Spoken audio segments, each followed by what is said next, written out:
একজন নারী নদী পার হতে চাইছিলেন, কিন্তু তিনি সাঁতার জানতেন না। আর সেই পথেই হেঁটে যাচ্ছিলেন দুজন বুদ্ধিস্ট মঙ্ক।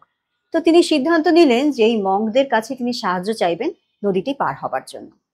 তিনি যখন তাদেরকে বললেন, প্রশ্ন করলেন যে তারা পার করে দিতে পারবেন কিনা, দুজন মঙ্কই দ্বিধাগ্রস্ত ছিলেন, কিন্তু তারপরও এর মধ্যে প্রথমজন এগিয়ে এলেন এবং তাকে তিনি নদী পার হতে সাহায্য করলেন।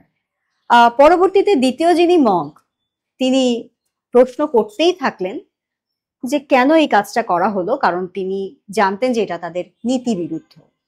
তিনি প্রথমজনকে প্রশ্ন করেই গেলেন যে আপনি কাজটা কি ঠিক করলেন, কেনই বা করলেন।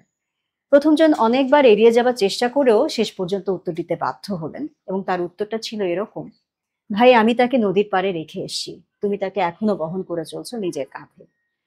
আমরা যখন বর্তমানকে ছেড়ে অতীতকে আঁকড়ে ধরে থাকি, তখন আমরাও ঠিক এমনি ভাবে বর্তমানের যা কিছু আমাদেরকে দেয়ার তা মিস করতে থাকি, এবং বর্তমানকে আমরা হারিয়ে ফেলি অতীতের মুহূর্তগুলির মাঝে।